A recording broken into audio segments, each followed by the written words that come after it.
Welcome to another pandemically erotic episode of It Crept From the 80s. Hello, folks. I am coming to you here non-live with a friend of mine who has been in my satchel for, I don't know how long you've known. We've been friends at least a decade, haven't we? Oh, yeah. No, it's longer than that. Yeah, I have pictures of you in the early 2000s. Oh, yeah. So we maybe are closer to 15 years. Even before that, actually. Wow. You would come to the table. Yeah. Yeah. So it could be 17 years. You know? Could be. It's been a while. So yes, this is Wes Allen. He is a producer and musician and actor and filmmaker and all-around sexual bon vivant. And, he's everything to everybody. And for me, he's been a part of the movies, and he's done music for the films. He's been in the films. He's helped with this, that, and the other thing. And he's also of the age where he grew up in the 80s. I did. Yep. So I wanted to talk to Wes, reconnect, and get some 80s insight from somebody who was also there. Great. So you ready for this? Let's do it. I'm so excited. You got a good... Yeah, I feel like I do. I've got a pretty good memory. So good stuff up there in the chamber? Yeah, and I think the more we talk, stuff's going to fly out. So. All right. So you've seen the show. You know sort of what this is all about. It's really, it's not a fancy show. It's just to basically talk shit with your homies about the things that you loved growing up, being a kid, and not being able to let go of some of that childhood. Oh, yeah. So everybody knows that I am a 43-year-old kid who has never grown up, much to a lot of people's chagrin. I'm a soon-to-be 41-year-old kid, so same thing. So it's the child has never left. And I'm a parent, and so is Wes, and that's something to we'll talk about. Yeah. And how that affects one's childhood as far as being an adult child while still having to have those adult responsibilities. Yes. To take care of your own child. Which can be hard for the child at heart. Oh, yeah, absolutely. Try to figure that out, especially when it's happening fresh. And you're a new dad, and you're like, holy shit. I'm not a dad. I'm not an adult. Oh shit! Grow up. Yeah. So I just want to see if we can. What are your earliest memories of being a child? Because for me, I can go to about 4 years old. Yeah, I'm in that realm. 4 or 5. Before that is beats the fuck out of me. I'm only told from my family or my mom or anybody of the pre-4-year-old, you know? Yep. But I have vivid memories of 4. Yeah. I'm in that realm, the 4 and 5 range. My earliest memories are Prince is a super early memory for me. I remember I had a purple members only jacket and a purple, and this all stems from I remember my dad and mom, we went to a record store and they had a button display, a little button turnstile with buttons on it. And I got a Rambo button and a Prince button. And I was obsessed with it because one of the first records I ever owned was the Purple Rain 7-inch, and it was purple. And I had a purple T-shirt, and I had a purple coat, so I needed this Prince pin because it was purple. And so Prince is a real legitimate early stepping stone for me, as far as that's one of my most vivid and early memories is my love of Prince. that I still have now in That's my awesome. 40s. Yeah, So Prince, come on. there's Dude, legend. yeah, he's untouchable. And then like there are things that like recently I've been popping in and out with. Like I like the first horror movie I ever saw. Because I was talking to my son about this, talking about like my first memories. The very first horror movie I ever saw was the movie Grizzly, Yeah. which is it's a piece of shit. But Oh yeah. like when I was a kid, I'm little and I'm at the video store, and that's the first thing I remember. There's moments like that have been popping in and out a lot lately. We just watched Can't Buy Me Love a few weeks ago. Dude, my son is obsessed with that movie now. And Cindy Mancini was one of my first like hardcore crushes. Yeah. We said Like, we'd talk about her. yeah, dude. Like and rewatching it, I was like, oh god, I was so in love with her. Just like fucking obnoxiously in love with her. And that whole movie, I just love that movie. It's so good. It's so good, and it moves so quick. Like you blink and it's over. But like my early memories are like it's so chaotic. But I'd say around 5 years old, 4 or 5 is when I really start remembering stuff.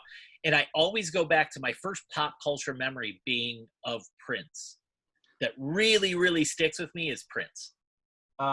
So I mean, clearly, he was the reason you got into music. Kinda, yeah. You know, first. It's my first memory for sure. Yeah. My folks, like, I obviously grew up, you know, around music and playing records and everything, and then cassette tapes. But like my first real memories and like my first love of music does genuinely spawn from being a child and thinking Prince was like the coolest thing on the planet. So what stuff were your parents playing? So like my mom and dad were you know, they're of the, you know, kind of right past the hippie generation, like early 70s. So like when I was growing up, I was hearing like the Beatles, Deep Purple, Neil Young, Black Sabbath, Thin Lizzy, your standard like classic rock stuff. Yeah. And then there's that flip where like Quiet Riot enters in and the Scorpions and Def Leppard and all that stuff. And then you got cousins and uncles who turn you on to like Metallica and Anthrax and, you know, stuff with cuss words in it. Yeah. But those are big, like going from like that standard like 60s 70s rock, having my first thing that was mine be Prince though, like, and you know, not unlike their music that stood the test of time, Prince still to this day is wildly influential. Yeah. So do you remember I asked this of everybody, and it's gonna be the same questions. Yep. Nope, I'm good with it. Yep. What were your first like the cartoons? Oh, sure. Towards, do you remember like? So the first things that I really latch onto, Mask, He-Man, G.I. Joe, Jason the Wheel Warriors, and then I still fucking remember that too. And then honestly, wrestling, WWF, NWA, AWA showed around here. That stuff I still remember. Like I still have like I'm looking up above me, like all my old like the Jax or the LJN WWF figures. Like I've got a bunch of those up there. A bunch of the little Hasbro ones that were real shitty. They were squatty and everybody's arms are like this. Like I still have all that stuff. Those are really my first memories. But like that standard stuff, like seeing He-Man stuff and G.I. Joe stuff behind you, like same thing, man. And obviously Star Wars and, you know, Spider-Man. Like I've always liked Spider-Man. I still like Spider-Man. Yeah. You know, I don't dig too far into comic books. My wife is much more of a like fantasy comic book person. But Spider-Man, I still, Yeah, Spider-Man has always been my favorite dude. He's the gateway, yeah. I'm a huge Marvel guy. And yes, I much prefer Marvel. I get it. Yeah. But Spider-Man was from the get-go. Yeah. Because of that Spider-Man and His Amazing Friends cartoon, yes. I was like, this is the shit. Yep. If you see a lot of early, 4-year-old pictures of Sievage, Spider-Man shirts. Yep. Oh yeah. Spider-Man pajamas. Like Spider-Man is dope. But yeah, the cartoons. It's fun that you say, Mask and Jace, because I don't get a lot of that. Really? People. And I fucking love Mask. Dude, I personally, in this age of nostalgia, how the fuck is there not somebody that's pursuing that intellectual property? Well, Paramount is doing it. Paramount. Oh, they are. They've been doing it. It was announced like 3 years ago, but they're still, like, last year they just announced a new writer on it. But the director, F. Gary Gray, has been tapped to do the Mask movie. Okay. He just did like Fast and Furious. Oh, the last one? Or something like that. And one of the Men in Black movies and a whole bunch of, this is Straight Outta Compton he did. Oh, okay. So this guy, he went after the property to make at Paramount. No shit. Yeah, because it's G.I. Joe and Transformers just smashed together. It's all it is. And for some reason, that to me, I was like, yeah, G.I. Joe's cool. Transformers is cool. Mask came out. I was like, what the fuck is this?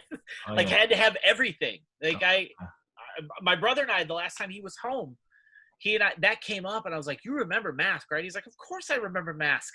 He's like, shit, that's our favorite stuff. Yeah. Oh God, man. That stuff, like the second tier properties are the ones that I think I'm the most, still the most in love with. Yeah. Like Mask and Jace are two that I really, really wish, like, God, there should be more. Like, do you count Thundercats as a second tier? No, because but honestly, I feel Mask is a first tier, man. Like, same here, yeah. Mask, because some of those properties didn't have the merchandisability that some of the others did, and the lines lasted maybe 2 years, they had bad merchandise too. Yeah, oh yeah. That's the other problem. Like Jace didn't last long. And when you have figures, toys that don't really have action figures, you've got these tiny little weird ass brown nobodies who you can put in the Jace, the arbitrarily in the vehicles. It just, and they were cool. They had the blade, the veggie blades on them. Yep. And they had a command center, and I had I sold the command center that I had since I was a kid 2 years ago at a retro fest. But but Mask was a Kenner darling. Mask lasted 4 years in toys. Yep. Had 2 successful seasons of cartoons, had comic books, coloring books, kids' birthday party shit. Halloween costumes. Big Wheels Halloween costumes. Yep. Mask, for me, was a big Kenner toy. I agree. I think it's a top shelf IP. And I think there's people out there who don't agree, and there's people who don't even remember Mask. And what's funny to me about that too is, to your point, like when you think of those big He-Man, G.I. Joe, Transformers, 4 years, like a 4-year line through Kenner with all of this mass merchandising, 2 full seasons of a cartoon. Yeah. That's a major accomplishment. It's surprising that property didn't hang on. It's very odd. Yeah, I agree. And we talk about it a lot on this show, but it's interesting that He-Man, Ghostbusters, Turtles, Transformers have continued to always be there. But Yes. why some of these properties just kind of fell off is very bizarre to me. Mask should have continued. I look at because I have friends who are hardcore Turtles guys still. And I look at that and it's fine. I don't have feelings one way or the other as far as like, I definitely have memories. We had tons of Ninja Turtle toys. Yeah. Watch the cartoon, all that. I don't remember them as fondly as my memories of Mask are. And that's where I look at these guys and go, we're the same age. Like, how are you not completely still obsessed with Mask? Yeah. Like, a few years ago, my mom found the costume, my Halloween costume. Like, she still had the box and everything. I was like, I need that. Give me that. I'm going to keep it. That's great. Yeah. Yeah. So, but I mean, so as a kid, yeah. And as you got older through the 80s, what did you have a cartoon that was just your fucking cartoon, man? That was the one that, and it's tough because we were inundated nonstop with constant kids shit. So much shit, dude. There's so much stuff. I mean, yes. The 80s pop culture was fucking pop culture explosion. It was it was we were inundated with it, and it was new stuff at every turn. So I had this conversation with my wife a while back on our podcast, and I continue to think about it. Honest to God, I remember fewer cartoons, and I remember more so reruns of old TV. That's what stuck to me. Yeah. Because those would be on after school as well. Yeah. So Bewitched. Hell yeah. And the Munsters. Hell yeah. And the Brady Bunch. And Get Smart. That stuff still to this day is like, that's how I remember my childhood. But at the same time, I also have very vivid, fond memories of absolutely being in love with Jem. I loved Jem. She was truly outrageous. She was truly, truly, truly outrageous. Yeah. So like if I said like one thing that was my cartoon, it's honestly it has to be Mask. Just because like I was so invested in it, but in all reality, all those old TV show reruns and then the discovery of pro wrestling as a kid, because it showed on a couple of the weird local channels I had, those are the things that stick out more so than the cartoons. Like, of course I watched the shit out of G.I. Joe and He-Man. Of course I did. But those are the things that are more prevalent to me. Like, man, the Bewitched and the Munsters. Oh my God. Constantly watch them. Yeah, I bring that stuff up from time to time, and I'll get like comments that are like, "Yeah, but that wasn't 80s." It doesn't matter. Like, it doesn't matter. It was on the memory that we had in the 80s, and these are shows that we enjoy. Yes. So that goes right in line with it. Gilligan's Island, Three's Company, yes, Partridge Family, you know, all that shit. All that shit. Yep. Hell yeah. Yeah, all that stuff. The Munsters. How do you think we fucking saw this shit? Because it was always on. It was reruns. It was constantly on. And that's the thing. Like your local channels, like that's what they had access to. So they're showing, like, yeah, I'll of course I'll watch. This block of like the Munsters, Get Smart, Brady Bunch, Bewitched, Gilligan's Island, all that. Yes, I watch. Like because all that shit was still in syndication in the 80s, and I also have a lot of fond memories of 80s TV. Well, I'm going to get into that. Oh, yeah. But first, let's go into why. So when did you... So for me, my wrestling was obviously WWF. And I still call it WWF. I don't call it WWE. I can't. It'll always be WWF to me. Well, you're from New York, too. And that is the hometown. Like, that's what they are. They are from New York. They're born and bred. So, and everybody knows this about me, that I'm not a huge wrestling guy. Sure. But I fucking watched wrestling. Yeah. If you were an 80s kid in the 80s, you could not escape. No question. Yep. It was there. fucking everywhere. It was Absolutely. in the pop culture. It was a huge thing. Mm-hmm.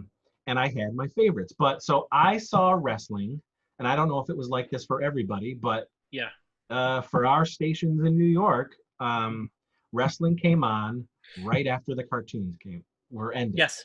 So like, we had a similar thing in the forget Midwest. it. Noon, noon. That's when wrestling came on. Noon. Oh, that's when Glow comes on. Like, yeah. Yes. The Heavy Metal Sisters. So that's where I saw, like, because a lot of wrestling fans, and I don't know if this is the same for you, but a lot of wrestling fans saw it as the Saturday night, whatever that Saturday night's main event. Saturday night's main event. Yeah. See, I never saw it at night. I always saw wrestling at like noon. My first memories are that way. Okay. Had this conversation. I've had this conversation with multiple friends that are wrestling fans. So you like where I grew up in Ohio, we're kind of in this cross section where we of course had WWF because it was on everything. Yeah. But then we still had access to NWA, AWA, and on occasion they would show stuff like Memphis, like the Jerry Lawler, Andy Kaufman stuff. Yeah. So like I had my memories are the same way. Cartoons are over. And it was either movies, so it'd be like westerns. Yeah. Or I would see these. They'd put on these either the WWF stuff, or then I also watched NWA, AWA shows because that was on in our area as well. And they would be these matches that were shot all over the place, and they'd kind of put them together into one program.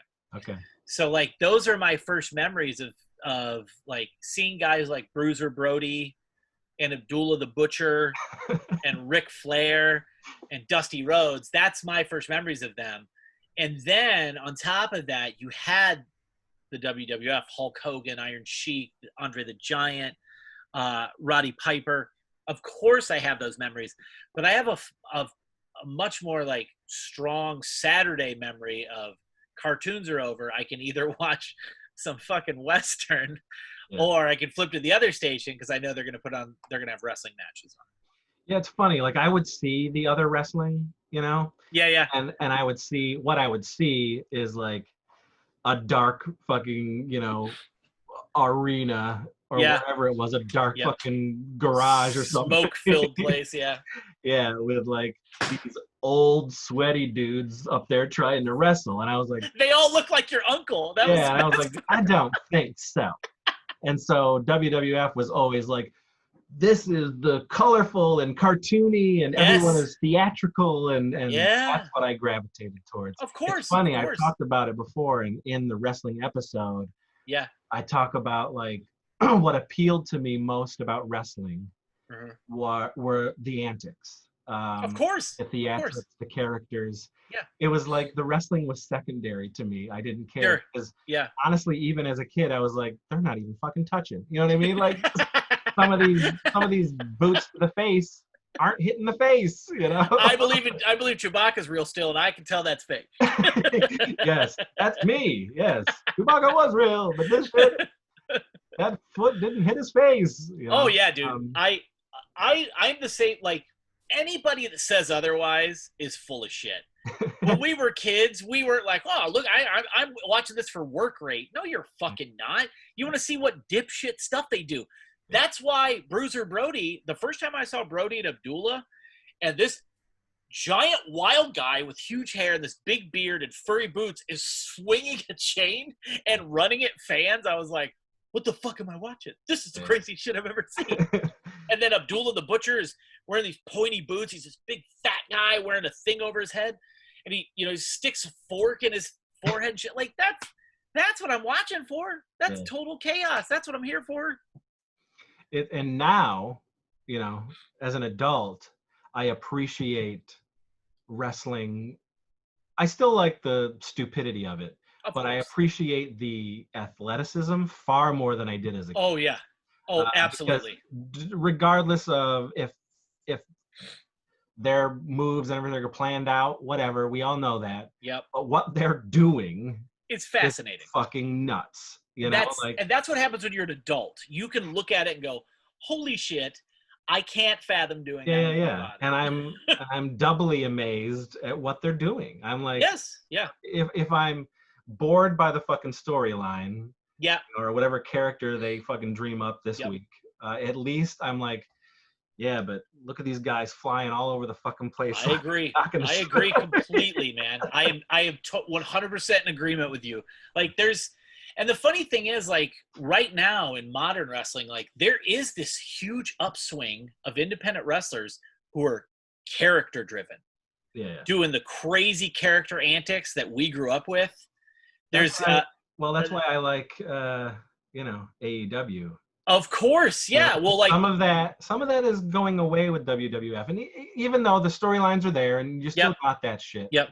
But the far more like goofy like really ridiculous character stuff. Yes. For me, is coming out of AEW. Absolutely, it is, man. I mean, when you look at if you stop and look at a guy like Orange Cassidy and take him and go, no, this doesn't work. And the second you put him on TV, anyone that's walking by a TV goes, what the fuck is that guy? What's he doing? Like, he's going to turn people's heads. Then you're talking characters. Like that's where you're like, you have these people that have the freedom to be a little more creative and weird with what they're doing. Well, and Matt Hardy. Oh my God. Matt Hardy at AEW, you know? We see every different version of him. Like, you can't beat that, man. I agree with you entirely. And there's like, and I like that they do use, because it fits to the character mode, like bringing in a guy like Warhorse to wrestle Cody Rhodes. He's one of these indie guys who is like a character guy. He's formed this strange character. And there's another guy named Danhausen who's like kind of a weird vampire, but also like kind of like Paul Lynde. Like, it's really hard to explain. And then there's a lady named Alley Cat who literally her gimmick is she's a cat. Yeah, I think that's what WWF is sort of missing. Oh yeah, today, yeah, that sort of, because everybody's character on WWF, unless they came from the 80s or 90s, is sort of, I don't know. I look at it as they're sort of the same, really. They all kind of look alike. Macho look-alike dudes. Tatted up guys, who they don't have like a gimmick. You know what I mean? Right. No, right. I miss nothing. the gimmick. Yes, there's nothing distinct, and that's where the women kind of excel past that. Yeah. Because they're the ones that have a more vibrant, big gimmick to what they're doing. I'm far more into what the former divas are doing. I agree. Than what's happening. Like, absolutely. For instance, I don't know what you think, or if you watch the big match between AJ Styles and the Undertaker. Yes, the Boneyard match. See, that is more old school. Yes. And what they did, but holy shit, it was cheesy as fuck. Oh, it was so corny. It was, and like, I'm watching it, and my son and I are cracking up. I'm like, this is great. And my wife's like, what the fuck is it? Why are they doing this? I was watching it on the phone with Andrew. Yeah. And we were just cracking up. Oh, it's so funny. Oh, God, dude. It was so entertaining. Yes. You know what I mean? It was just so entertaining. Yep. And it was like, man, what if only they could like bring that presence back? You know, it felt like a ridiculous fucking Roddy Piper type skit or something. Oh, for sure. Something that they would have done back in the day. And the Undertaker is still, carrying on that visage and that whole mystique. He's a dead guy. He was Jason Voorhees in that. Oh my God, was he ever? He and literally, like, that is, the Undertaker is as close to Jason Voorhees as a wrestling character has ever gotten. There's nobody that's died so many times in wrestling and come back to life as the Undertaker has. Yeah. Oh, I love that stuff. Because even watching, like, I love watching the wrestling now. You as dumb as you can get, I'm happy. Go ahead, be stupid. I want to be entertained. Entertain me. Be ridiculous. I don't care. That's what I'm here for. All right, so let's get into TV. All right. So your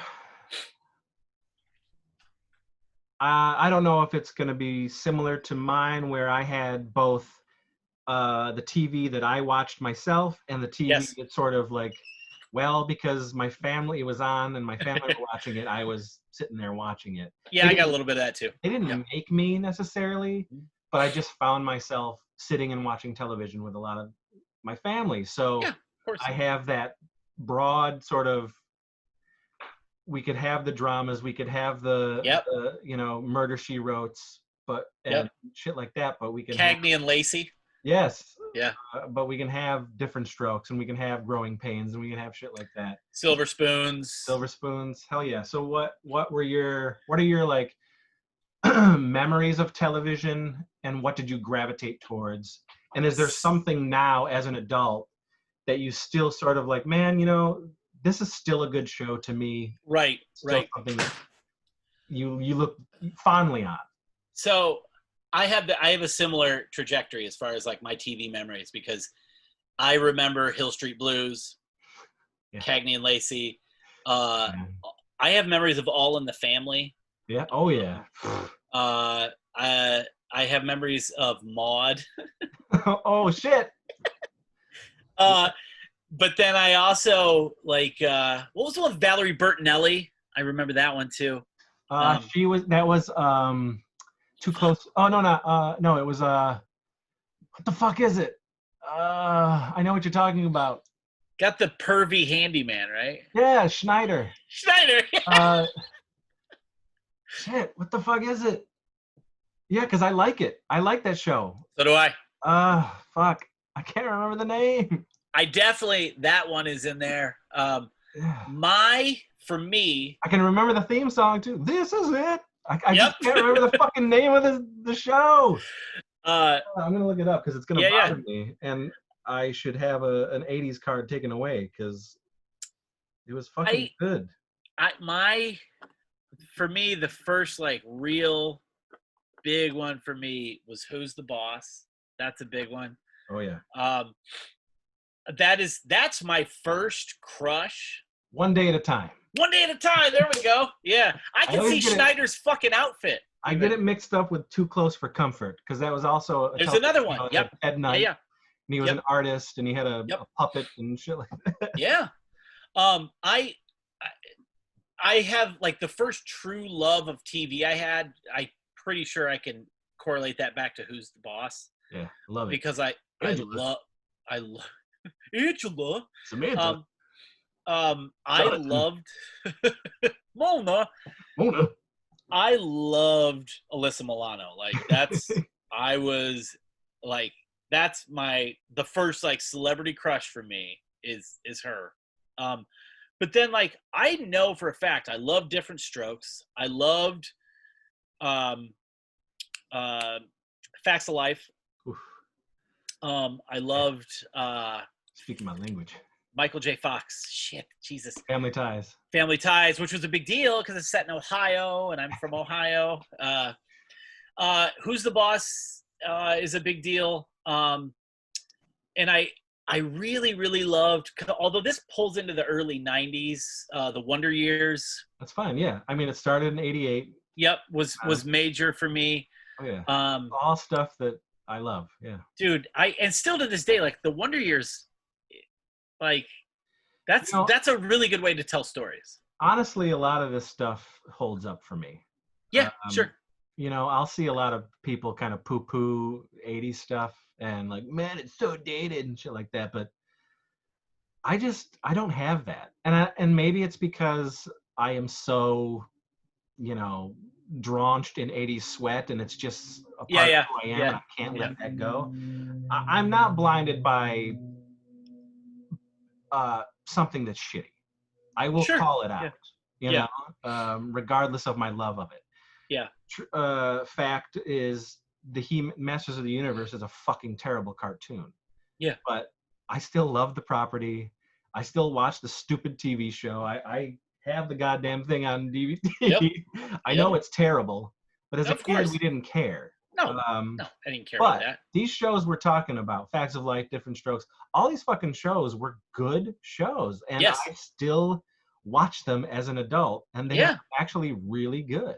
Yeah, Silver Spoons is another one. I like Silver Spoons. I wanted his life. Well, come on. Yeah, a fucking train, man. Like, how do you not want that? Wanted that dad. Yes, you know? Of course they did. Yeah. Arcade cabinets in your living room and. Yep. All the cool shit you could ever want. Mr. Belvedere. I love Mr. Belvedere. Love that show. Wesley. I liked. Oh shit! What is the one I'm thinking of? Oh, Night Court.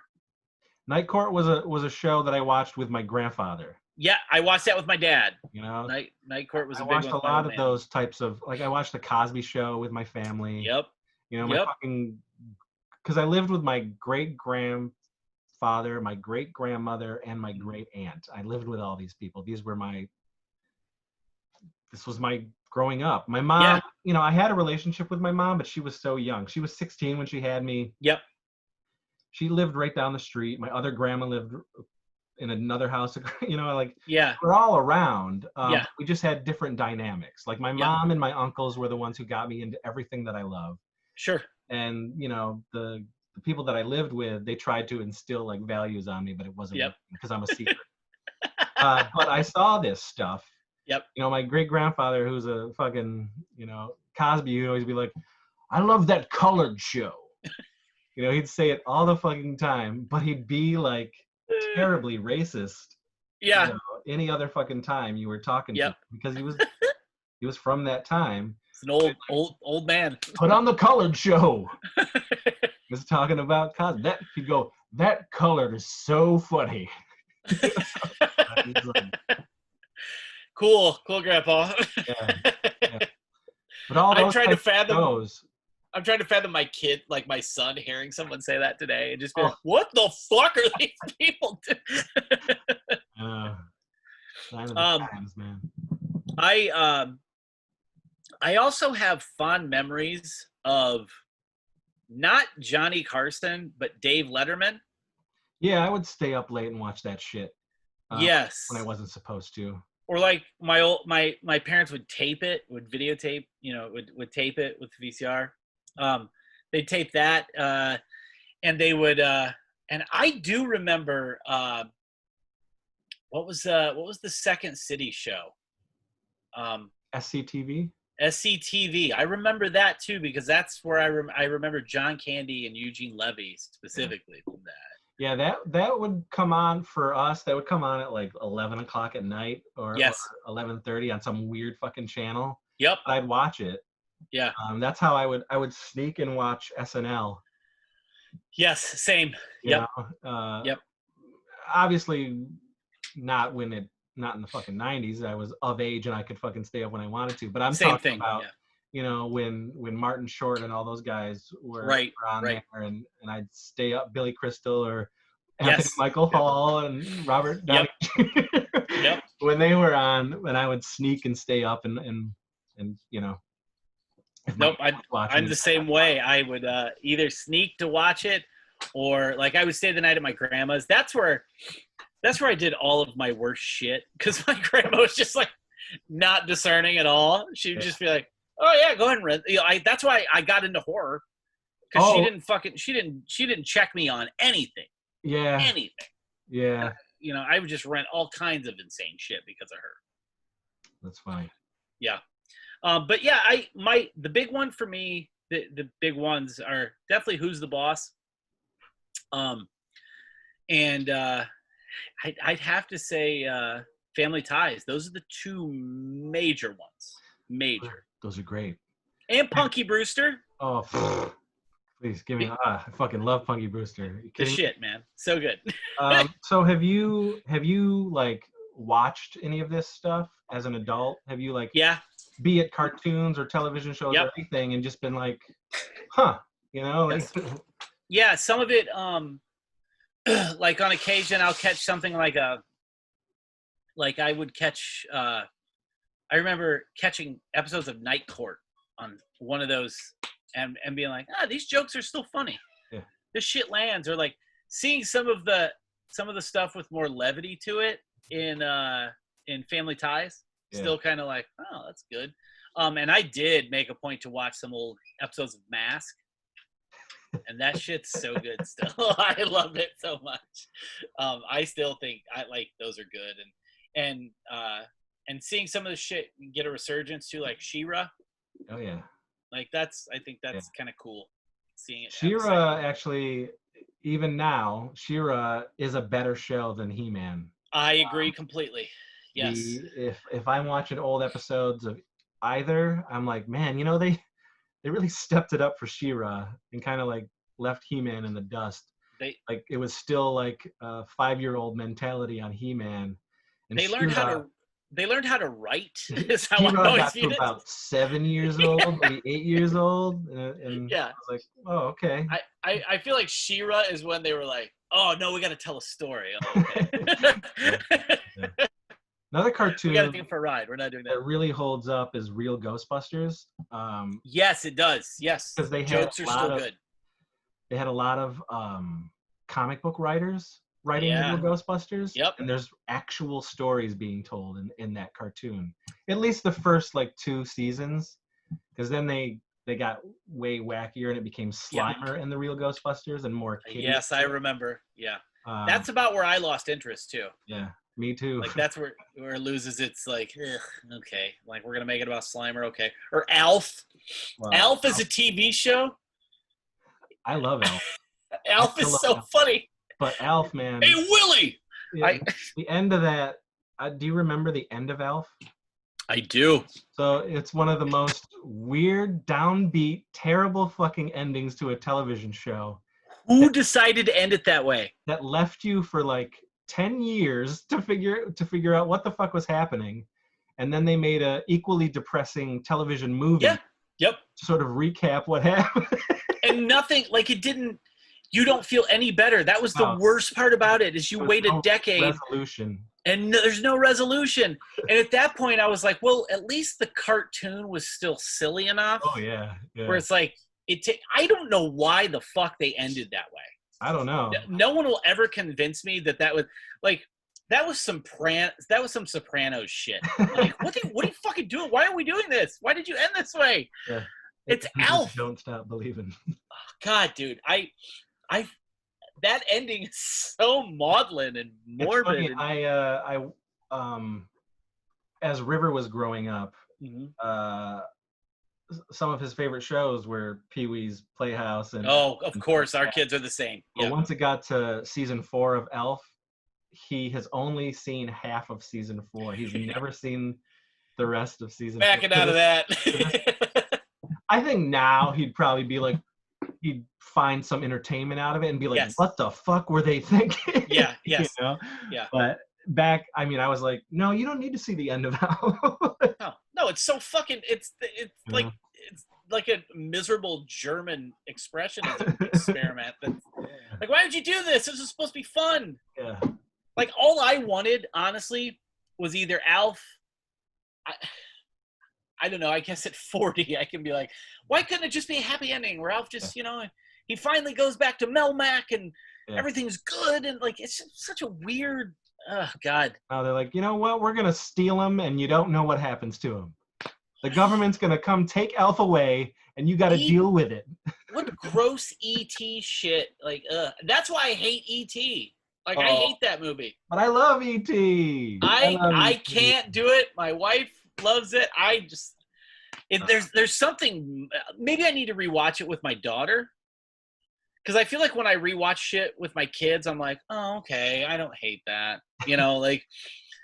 My son watched Before Sunrise, and I was like, I hated that movie, and I watched it. I was like, these are really good performances.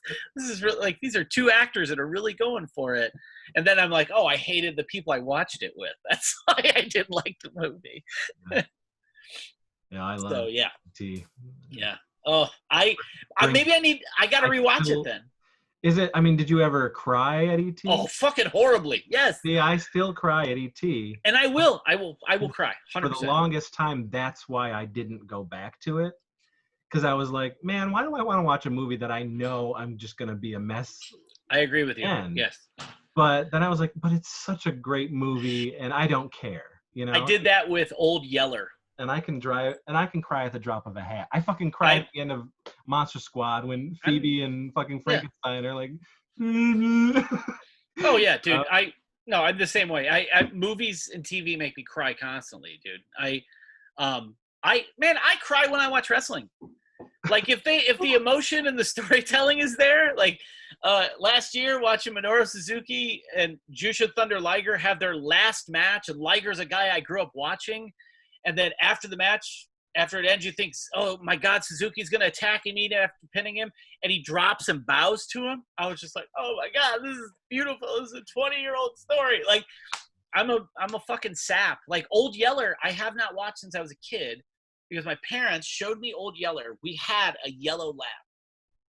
And my parents showed me Old Yeller, and they shoot that fucking dog. And I was like, why don't you do this to me? I was a sad, emotional kid anyway, and you're gonna make me even more sad. Ugh. Yeah. I'm the same way though. I cry at everything. So, see, you're gonna make me rewatch ET. God damn it. I don't. Hey, you know. No, I should. You're just taking something away from your daughter that is a classic. You're right. No, you're right. I gotta rewatch it. Now I gotta watch it with my daughter. Shit, she's gonna be in love. She's like, cause she loves Mac and Me. Oh. Full on obsessed. Dude. And when I tell you she loves it, I'm saying she loves it in earnest. Like it's not like irony for her. She's 7 years old. She thinks Mac is so funny. I can see that. Like, and she watches the Mystery Science Theater episode of it and watches the regular one. Yeah, I mean that's the only way I could watch it now. Yeah. Mystery Science Theater, and it's hilarious. It is. They did such a good job with that one. Like that. The pretty nice thing, we say that in this house. Pretty nice. Pretty nice.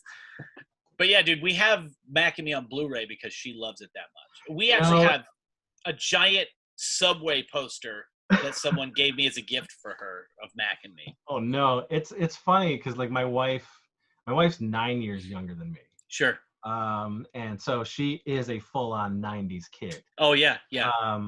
And you know, Mac and Me is 89, but she saw it in the 90s, so that's one of her. So at first she was like, you know, I really want Mac and Me on Blu-ray. And I'm like, I don't know if you want Mac and Me on Blu-ray, Katie. It's not what you remember. And so she watched the Mystery Science Theater version. Yep. Laughing through it, but at the end of it, she was like, I don't ever want to see that ever again. And I was like, rightfully so. Yeah, you don't want that Blu-ray. Yep. You don't want that Blu-ray. Not what you remember it being. Yeah.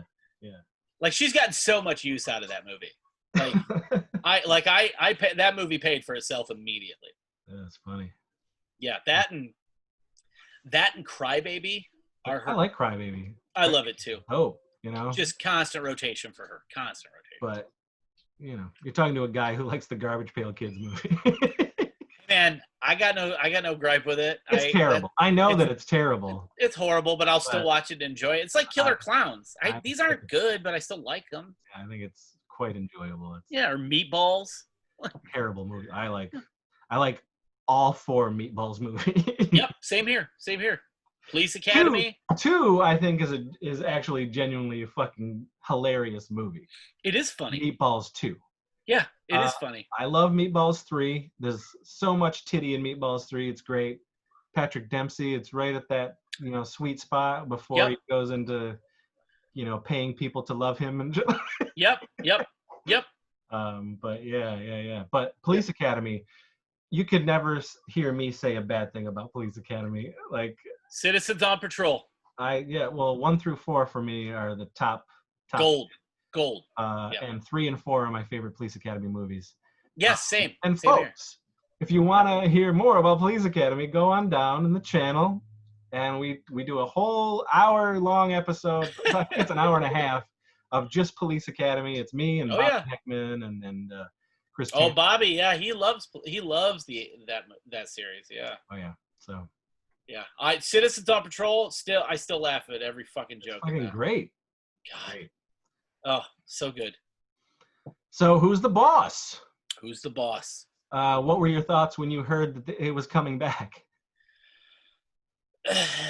I have such trepidation anytime something like that swings back around.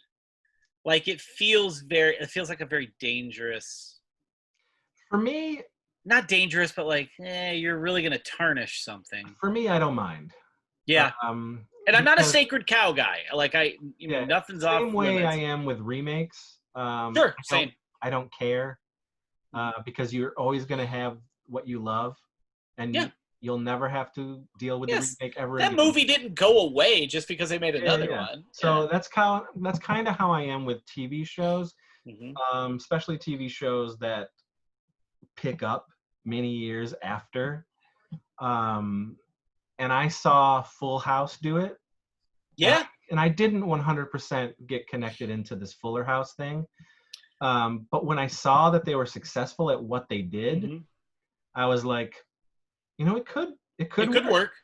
Yeah. So with Saved by the Bell coming back, with Punky Brewster coming back, and now with Who's the Boss, I sort of am giving it the benefit. I will watch it. If I don't like it, it's not going to do anything for me. It's just like, well, that's a thing. Yep. I'm going to go back and watch my Who's the Boss. You know what I mean? The success of Fuller House makes it possible for these other things to work. There's a way to do it wrong and there's a way to do it right. And you just hope that these people are going to do it right. And I mean, shit, they did it with 90s shows with Boy Meets World, Girl Meets World. You know, and it lasted 3 years. That's nothing to sneeze at. You got 3 years out of it. That's not bad. Yeah. I am not one of those sacred cow guys. The thing I love didn't go away because they made another version of it. Yeah. And I think I am cognizant enough to go, okay, well, some things aren't for me. That's fine. I'm not going to be angry at that thing. Like, I'll never understand the outrage at stuff. I'll never don't watch it. Yeah, don't listen to it. Don't read it. If you don't like it, just don't do it. Yeah. And then it goes away. Somebody needs something to rage about. They need something to be angry at. Yeah. There's plenty of shit to be angry at in the world. Real things to be angry at. Why be mad at? Why be mad at another Transformers movie? Like, what do you care? It's a movie. It didn't affect your life. I know. Don't watch it. But it's not the Transformers movie that I wanted. Yeah. Oh, Star Wars. There's like the Star Wars fan base is the pickiest, bitchiest, most miserable group of people you're ever gonna meet. Yeah. Shut up. It's a movie. Yeah. And I don't have any problem with Star Wars. I'm not a diehard. I certainly I watch them and I'm like, that was good. But I don't think too much about it. There are some that I really, really like Rogue One. I was like, that's so fucking good. What a good movie. And The Mandalorian was awesome. Yeah. But I don't get angry about them. Yeah. Getting angry about that stuff just seems really silly to me. It is. It's silly. Yeah. Trivial. I remember. We'll get back on track, but I do. I remember when the Fright Night movie was coming out, and that's your favorite movie. It's my favorite horror movie. Yeah. Everybody came to me like it was like a family member had died. Texas Chainsaw Massacre. Same. Yeah. Yep. Everyone was just like, "Are you okay? How do you feel about this, Chris? What do you think? Yeah, and I was just like, I don't fucking care. Yeah. Like, cool. Like, hey, maybe it'll be good. I'm gonna go see it, but if anything, it'll bring some new people to the old movie. The old one, sure. Yeah. I didn't care. I was like, I like David Tennant. This could be a really interesting Peter Vincent. It didn't do anything to me. And then when I saw it and I didn't hate it, I was like, well, that's great. Like, there's, they did it enough to where it wasn't exactly a carbon copy of what I adore, and it still entertained me. But it's nothing I'm gonna fucking like cream over or get angry about or love to death. It was just okay. That was great, and you know, Friday Night's number one. I am. I say with Texas Chainsaw Massacre when the New Line one came out. Yeah. Everyone was like, "Well, what do you think?" I'm like, I don't know. I haven't fucking seen it. And then I saw it and I was like, I didn't like it, but you know, it's whatever. Like, it didn't take the thing away from me. Yeah. The original is my favorite. It's always going to be my favorite. That doesn't go away. You know, if the same thing happens, like, you know, Dirty Work is my favorite comedy of all time. If somebody comes along, you know, in 15 years and remakes Dirty Work, with two people that aren't Norm Macdonald and Artie Lang, I don't know. I mean, it doesn't make Norm and Artie's performances not funny to me. Yeah. It just, you know, I don't know. The anger thing is so funny. And a lot of it is because of how emotionally attached people are to 80s nostalgia. I know more than anybody. Yeah, you know, yeah, of course. I think that's where the anger comes from. Is there, like, if it's from the 80s, people are like, that's mine, and you gotta. I think though that's where I can differentiate, like, me being an adult and a child, because my adult side can say, listen, guys, no matter how much you think they're making this for you, they're making it for the 13-year-old of today. You know what I mean? Yes. Like, yep. I can rationalize what they're doing. You can have the power to say, I'm going to go see that and see what they did. Yep. Or you can have the power to say, you know what? This isn't for me. Right. I'm not going to go even be a part of this. I agree. But, it's the Star Wars fan. It really is. Yeah, where yeah. They're the ones. I fucking hate these new sequels, man. I fucking hate it. Are you going to go see it? Well, absolutely. I'm going to go see it, but, you know, I fucking hate it. Yeah. But you gave it your money. Yeah. Like, you didn't fucking win. Like, they won again. Like, and like you said, like, they don't give a shit about you anymore. They give a shit about your kid. Yeah. Because your kid has access to your wallet. Well, and then I hear, well, they don't, no kid is going to like this, blah, blah, blah, blah, blah. And I go, well, you were a kid when you liked this. Yep. We were all kids when we liked this. We didn't know what this fucking thing was. But man, did we fall head over heels. But we sure loved it. For robots that turned into cars. Yep. Like, fuck, but, like, what, you don't know? Stop pretending like you know. Yeah. Like, you don't speak for your kid and what they like. Weird. Yeah, it is. It's a strange mentality to have. But what do you do? You can. I mean, like, I know people who like love to keyboard warrior, and I'm just like, why? Why do you do it? Like, one, you're not going to change that person's mind, and two, that person's not going to change your mind. You're just exhausting a lot of negative energy too. Yeah. It's a miserable way to live. Yeah. I agree. All right, well, let's go to toys. Toys, yes. Yes. Did you have a favorite toy? Were there toys that you just that was Wes's toy? Wes's toy were G.I. Joes. Those were the real go-tos. You know, He-Man, we had a shitload of. Star Wars had a shitload of those, but the G.I. Joe toys were the bangers. And the one that I distinctly carried around with absolute pride was my William the Refrigerator Perry G.I. Joe. That one, to me, because it was such an ordeal to get my hands on it, that's the one that's up here forever. That's the one, man, for sure. That's another thing, like the toys, again, like there was nothing like the 80s pop culture. Nope.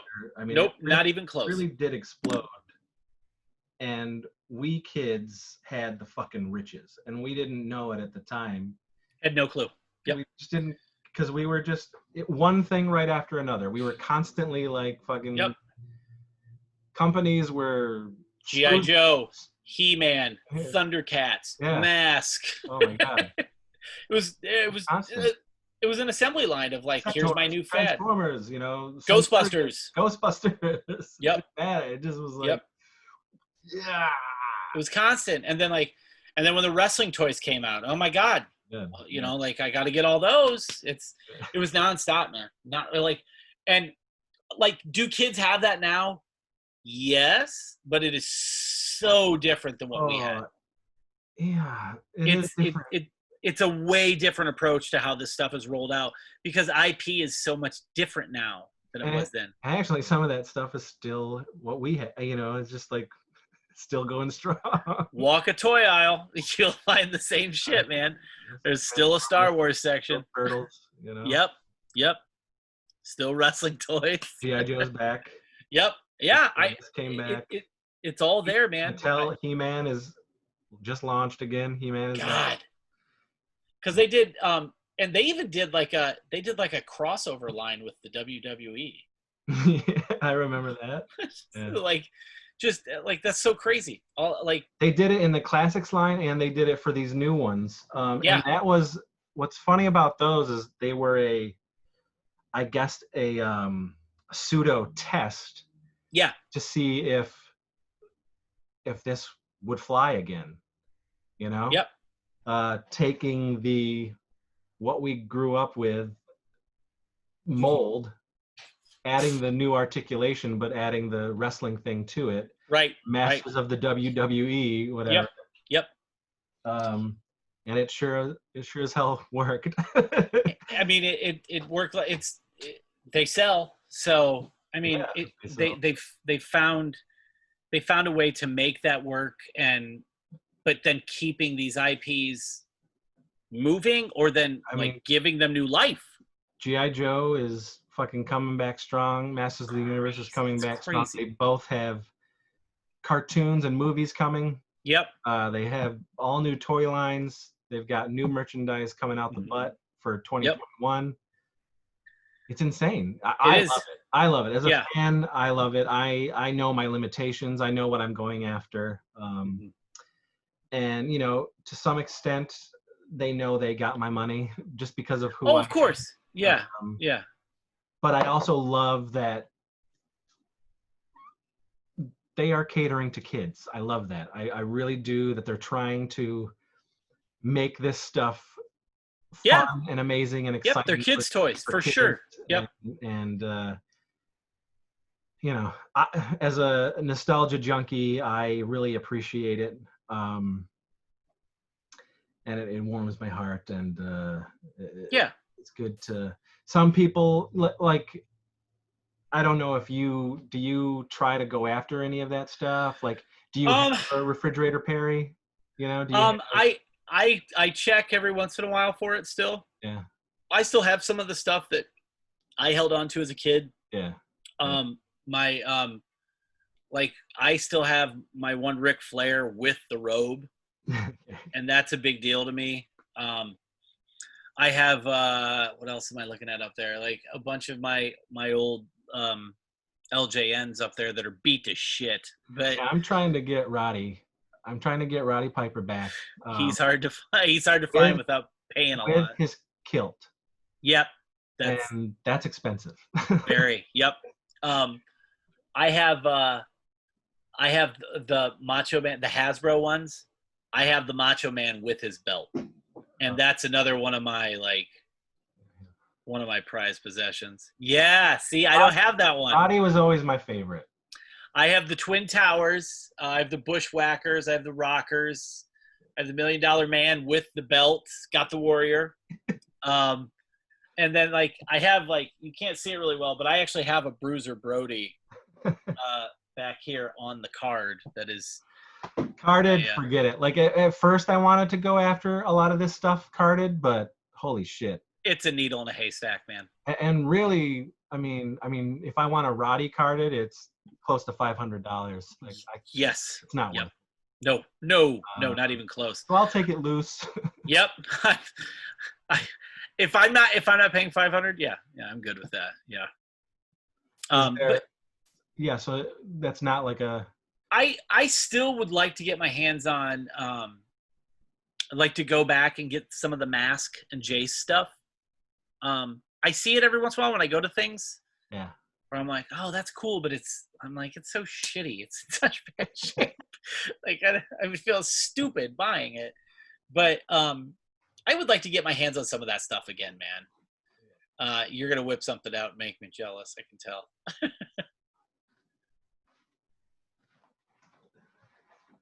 Ah, look at that. Oh, see, that was my favorite one. Everybody had the Condor. Oh, of course, man. I took it everywhere. Yeah. It's got a propeller. These two are all Mask. Oh, that's cool. Up here and here, it's all Mask. Yeah. See, that's what I really truly miss are those. Yeah, look at that. Oh, An old school Kenner card. old Bob. Man. Oh, I love it, dude. I love it. And I have Mask color forms up here. Oh, we had those too. Yeah. We kept a set at our house and at my grandma's. Yeah, so like I think for me it has a lot to do with what's still making me happy. Yeah. You Yep. know? Yep. Trying to find, I don't know if that's a cat or a human. Hi, babe. Hello. Hey, come here. Look who I'm talking to. Oh, hey. Hi. Hi. How are you? Good, how are you? I'm good. What's going on? We're just talking about stuff. Yeah, we're going down memory lane. All right. Yeah. Cool. How you doing? I'm Good? hot and sweaty. Yeah, it's hot in here. Yeah. All right. Well, I'll leave you to it. Okay. Good seeing you. Yeah, you too. She's It's got been home a few from work. years. Oh, I assumed, yeah. Yeah, the Mask stuff I would probably at some point probably start pursuing again. I think that's a property that is just waiting to explode again too. Coming back. It's funny, like because I still get toys and everything, and Yeah. Hasbro bought Kenner. Yeah. So all the Star Wars stuff that's out there has the Kenner logo, but it's Hasbro. Yeah. Yeah. But for us idiots, they put the Kenner on there. The Kenner's on there. That's all that I care. So they every once in a while will throw out these fucking, like during Toy Fair every year, they put out these sell sheets that they throw up online. Yeah. And on these sell sheets, they say they have all the new toys that are coming, for future on Hasbro. And for the last 3 years, Yeah. Mask has been there, like right in the fucking corner. Not the old Mask logo, and Yeah. they have a new updated Mask logo that sometimes is there instead of the old Mask logo. Okay. So I know It's on the agenda. something's coming. Yeah. Yeah. You know? I'd say a movie is going to kickstart all of that. Man, this movie, it needs to get fucking made. I want to Yep. see it. I'm so excited. It's just. Yeah, because then what you get is you're going to get like the merchandise is there, it all comes to life then, man. Gonna come back. Yes, yeah. And It's going to be a fucking Taco Bell cup. there will be new toys. Yeah. And the way that the Hasbro Kenner is going, they'll probably put out retro toys. Of course they will. You know? That's another big thing. Like, you see all these retro action figures that come out, and I see them, I'm like, whoa, that could catch me. That could be a problem.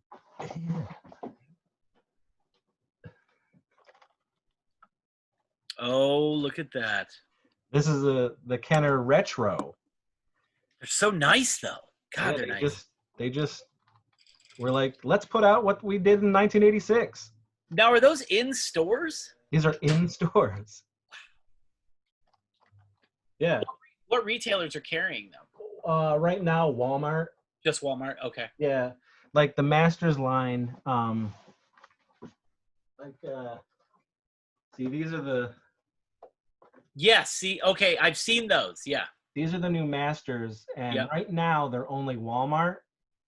But starting January, they're going everywhere. Okay. It's such an easy way to test it is at Walmart too. Yeah, and they're fucking gone. They're like, I have to like go to people who are fans of the fucking movies. Yeah. And who are like, hey, I'm in this area, and I'm like, ooh, could you possibly check your Walmart to see if? Yep. Because here the pegs have been bare. Like I found one random Skeletor, and I bought that for Casey because I knew he wanted Skeletor. But yeah, I mean, they're as soon as they launched, like scalpers were at the fucking ready to buy boxes full. Oh yeah, you know.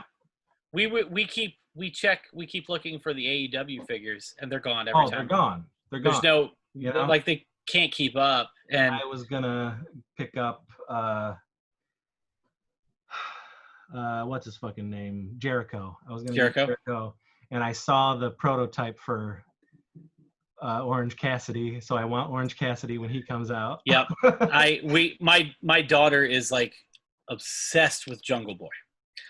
So we know, like, we have to buy Jurassic Express when it comes out. If nothing else, we've got to buy Jurassic Express. But my son was like, he's like, I probably want Darby Allin and Orange. I was like, okay, he's gonna start fucking. I go, no Bucks or Kenny. We've been watching them for a million years. He's like, it's the Bucks and Kenny. They're on everything, But that tells you what sort of thing young people are after too. To me, like that's a good sign to me that young people are like, no, Orange Cassidy, Darby Allin. That means like this sort of love and obsession carries on. Yeah, I like that. He-Man can find a new generation of people that become obsessed with He-Man. Yeah, same with G.I. Joe, man. I mean, those. Yes. I have 3 of the new G.I. Joe 6-inch, and they are fucking fantastic. But I went to Walmart the other day, and they are also re-putting out the 3 3/4 G.I. Joe figures. Yep. I saw nothing but Snake Eyes on the. When my son and I went the other day to check Walmart, see if there was any AEW figures there, just because I want to see them. I haven't even fucking seen them in the wild. Yeah. I saw some of the G.I. Joes, and I was like, these are the ones we had, man. That's cool. I like that. I like seeing that. It's a nostalgia trip, man. Yep. Yeah. So that was your bread and butter. Yeah. G.I. Joe. You G.I. Joe was as much Star Wars and He-Man and everything. Like G.I. Joe and wrestling toys were the mainstays. Those are the ones my brother and I had the most on us at all times. So there's no Grail you would ever,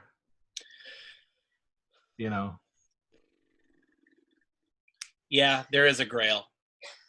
Now that I think about it, the Grail, honestly, is what's his name with the parrot, that G.I. Joe. Shipwreck or Gung Ho? Oh, Shipwreck. Shipwreck, sailor hat. Yeah. Parrot. The parrot. Yep. That's the one. Like, that's the one I'd want to seek out. That, and of course, like William Perry, just because that was like such a cool thing to get. Yeah. That like I wouldn't mind having that back up on the shelf, but I look up at some of my own toys that I have up there still, and I'm like, I wish I still had those. I wish I still had my Star Wars stuff. Yeah. I don't. My Ewok Village, my Death Star, all that shit. I got my Ewok Village. Yeah. Jabba's Pit, that. Yeah, that's right there. Yeah. I still have my Millennium Falcon from when I was a kid. Yeah. It's nice and yellow and gross. Yeah, of course, yeah. But I have been recollecting my figures, my Star Wars figures. Actually, I mean, this whole thing is a recollection. It's I'm only getting the things that I had. I'm not going after full lines. People like go nuts for that. I can't do that. And I just go after the shit that I know. You had. Yes. I agree. So it's nice. It keeps it less expensive. Yeah. Because you're not buying the whole line, like you said. And I'm almost done with a lot of these properties, you know. No shit. I'm almost done. Yeah. I'm going down to Bobby's tomorrow for 5 days just to hang out. And Bobby and I try to see each other every year. Okay. And they have like a ton of vintage toy shops down there in Long Island. I love, and I've got money this time, and I am hoping, I'm planning to get a nice chunk of my recollect. Gonna do some damage. Done, yeah. Yeah. I'm ready for this. Yeah. So every time I go down there, I barely have any money to do it, but I've kept my birthday money. Yeah, yeah. And I knew I was gonna go down, so I'm ready to unleash. So, really fuck shit up. Yeah, yeah. I am so gonna buy these toys for my 43-year-old self. Worth it, man. Yeah. It is. To me, it is. Yes, you know, of because course it is. it makes me happy. It puts a smile on my face. As an adult, I know what these are. These are hunks of fucking plastic. But that's not what it's about. It's about memory. Yes, it's the memory. It's the nostalgia. It is the love of that property that I had as a kid. Yep. And in this world, you know, I don't. It's funny as you grow up. You know, like, we were so stupid as kids. We were so stupid as teenagers. Even in our 20s, we were just so fucking stupid. And I think that, like, you know, I can remember scoffing at somebody who was into sports or who was into whatever the fuck they were into, and me being a fucking geek sitting there going, well, why do you like sports, or what, you collect baseball cards or whatever, while I'm sitting there collecting fucking Garbage Pail Kids or whatever it was. Yep. As you get older, and as I got older, I was like, why am I doing that? Like, love whatever the fuck you love. I agree. Yeah. Like, this world is, you never know. We're a bunch of nobodies on a flying fucking space rock out in the middle of nothing, and who the fuck am I? Like, we're here for such a short time. Smile, whatever makes you happy. If you like fucking betting, gambling, whatever, if that makes you happy, love what you love. I agree. Like that. That's why I have zero shame in still loving wrestling. Well, yeah, who the fuck it brings me joy. I like the way they're telling a story, and I'm not the slightest bit ashamed of it. Nobody should be. No, love what you love. There's no shame in just genuinely enjoying something. I hate that word, guilty pleasures. I've never liked that word. It's like, wow, you like it. Fucking, so what? I gave up on that phrase a few years ago because it was the realization of, like, I don't have any guilt in liking this. Yeah. Like, what? Like, I don't care if you like. I don't care, you know, that you like Garbage Pail Kids. Like, whatever you like. Like, go ahead. You wanna go see, you know, you wanna watch every game your favorite team plays that season? Go for it. Brings you joy. Yeah. Do it, man. You know, if you know you are a season ticket holder to your local musical theater, great. I mean, support the arts. You know, have fun. If you happen to enjoy murder, I'm not going to. There's a line. You're like, hey, yeah, go ahead. If it makes not for me, but yeah. Not for me, but have fun. Hey, if it's safe, you know, you're not. Yeah, if nobody's getting hurt, I agree. Yeah. Enjoy. Yeah. You know. And that's the thing, like, you know, I hate seeing people that are, you know, you work and live just to retire. Okay, but like all that time in between, like, you're gonna look back and feel like you wasted it. Like with our kids, we try and do shit that, like, if they want to do go make some fucking memory, let's go. Like this, we're, like you said, we're only here for so long. Yeah. I don't have any plans after I die. Like, I have zero control. Yeah. I just want to enjoy what I'm doing here. Watching movies. Like, I've recently been watching Charlie Chaplin movies with my kids and fucking loving it. Like, just joy. There's just joy there. Just, you know, smiling, and There's so much shit in the world. Like, if I want to buy this fucking toy because it brings me happiness, fuck off. Let me do it. Yeah, that's I'm definitely at that. Yes. Yeah. You get it. You understand. I think once I hit my 30s, I was just like, who cares? Yep. So we were all so particular in our 20s about, like, because there's that aspect of like, well, I like this thing. Okay, well, other people don't. But it takes life. It takes experiencing life to realize, like, that stuff is only important to you for so long. Yeah. And the older you get, and especially, after you have kids, you're like, there's a lot of other shit that's important, and worrying about what other people like is not one of them. Yeah. Well, I mean, that in the aspect of, do I care what people think of me or any of that, I've never cared. Yeah. That is where I differ from a lot of people. I just have never had that. Unless you're my family member or a really close friend of mine, I've never cared what anybody thinks of me. Don't give a fuck. Who I am, what I do. I just don't care. Yep. I don't. And it's not to intentionally offend people. No, I just don't give a shit. Listen, you don't like me. You don't, like, fine, get the fuck out of my face. Like, okay, go live your life. Yeah. Yep. Like, no, I'm the same way. I don't want to outwardly be mean to somebody, but I'm not going to expend any energy on. If you can't control how someone sees me, if they see the things that I like is ridiculous, well, I mean, that's your view on it. That doesn't have anything to do with me. That's got everything to do with the person. I'm the same way. I don't give a shit. You don't like me? Okay. I do want to. So we're gonna start to wrap up, but and there's a couple things. There's something I want to talk about, but I feel like we can get more in depth if you want to bring me on your show, and we can talk about more serious things. Yeah, not serious. I would love to. You know what I mean, like family life things stuff, and shit like that. Life stuff. But yes, what I do would love to. I do want to talk to you about what is it like being a kid still while having a kid for you. There are aspects of it where, and this, having a teenager yourself, there are aspects of it where you realize, like, oh, they don't like that.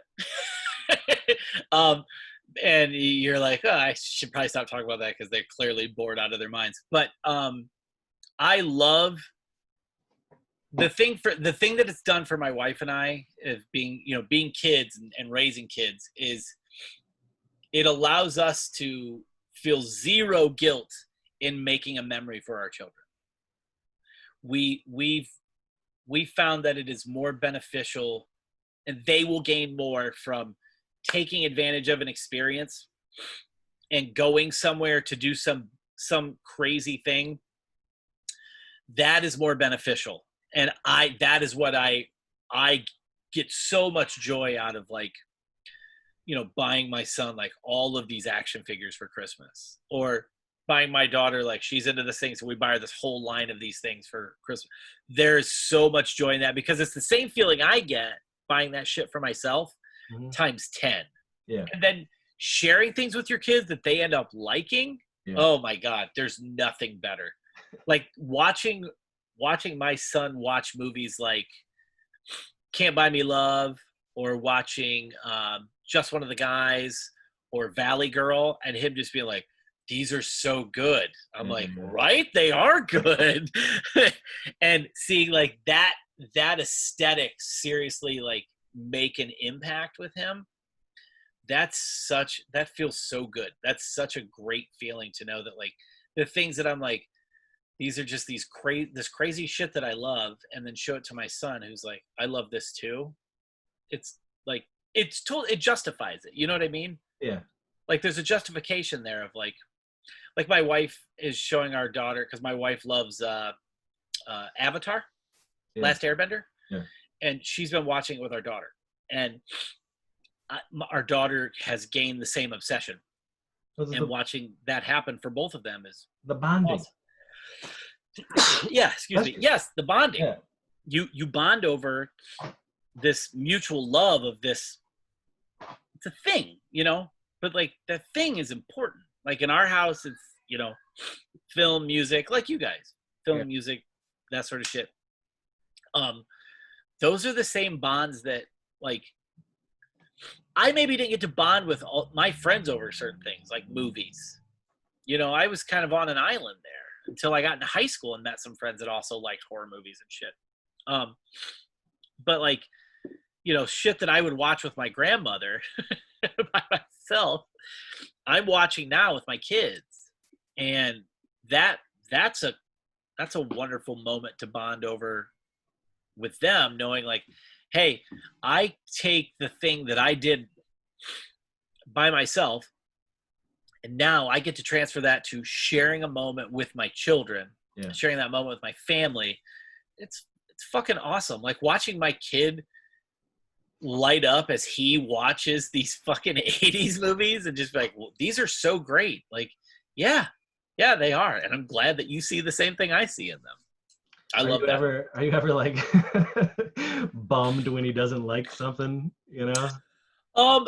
There've been moments where I'm just like, really? You didn't like it? Like he watched, what did he watch that? I showed him, cause I love Peter Sellers. I watched the Pink Panther movies when I was a kid all the time.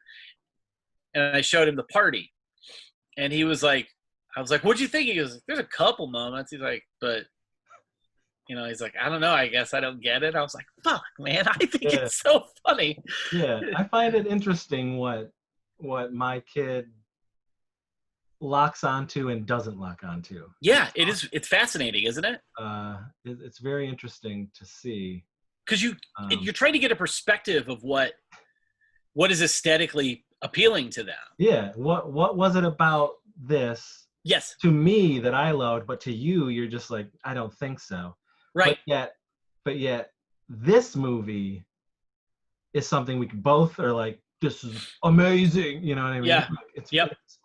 It's interesting, and it's, for me though, I don't know if it's the same for you, but for me, it definitely is tough to get like answers out of this kid. Oh my God! Certainly now, as it's like waterboarding interrogation with the teenager, man. Like, because they all think we're fucking morons, and we thought our parents were fucking morons too. So I get it, but there's no like, it's always like, yeah, no, you know. And like, you have this passion about this thing, and you know, you're showing them this, and they're just like, I always wonder, because I feel like I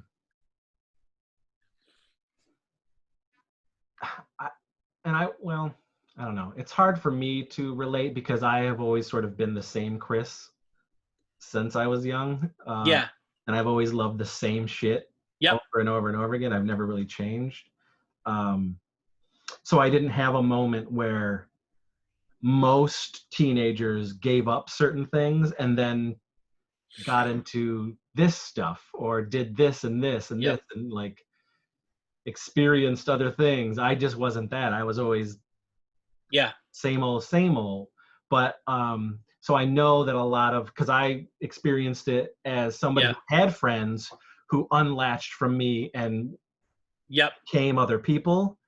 And I look at my 13-year-old now and I wonder if like 5, 6, 7 years from now, he's going to sort of do what so many people our age now did, is like look back on those times and go, you know what?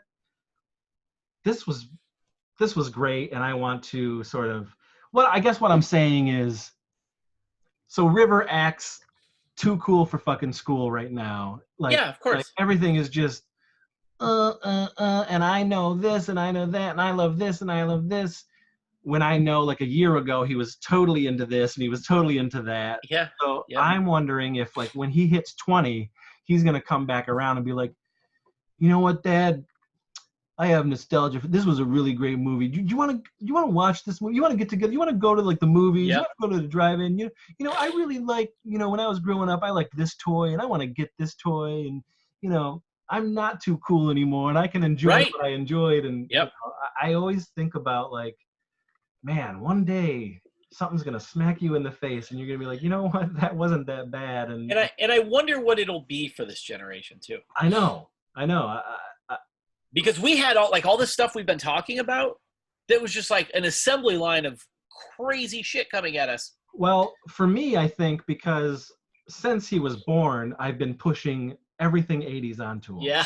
This kid knows more about the 80s than any fucking kid now Yeah. ever would. You know what I mean? All of his friends are always like, what?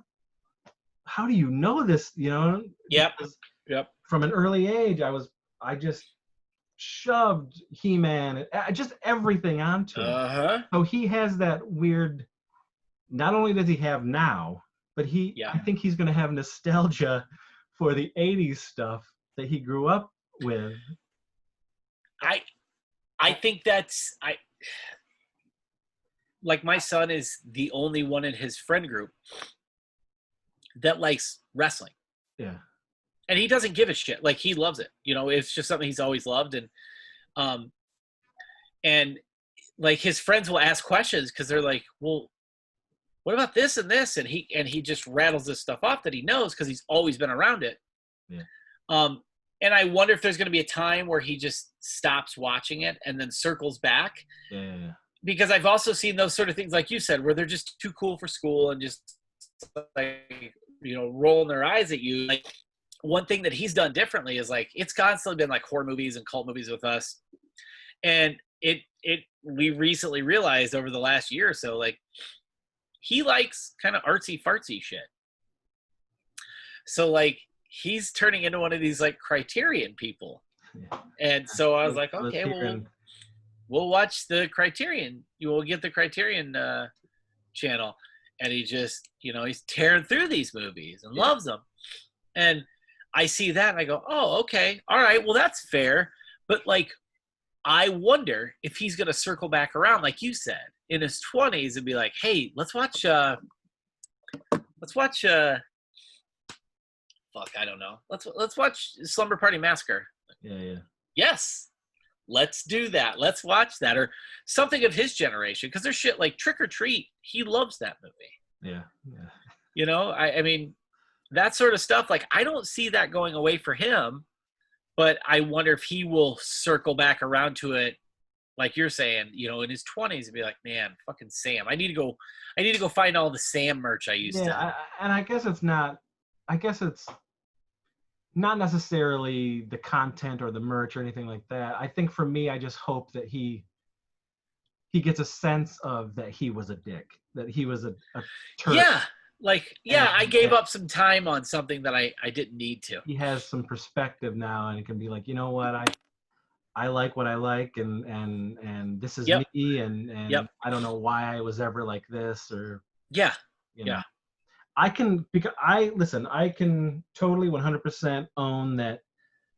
Yeah, I was an asshole in my teens to mostly adults. Sure. Yeah. But I always was an asshole, like a jokey asshole. I was never a mean. I never was angry. I never hurt anybody. I never raged out. That wasn't me. I certainly knew kids like that. Oh yeah. I was a smart ass. I was a real dicky smart ass. Anything to make me laugh or to make anybody else laugh. Yep. That's how my son is. I get it. But it certainly was, I mean, I had family members saying, I could do without you, Chris. Like, just like, get the fuck out of my face. Like, and as I got older, man, I was just like,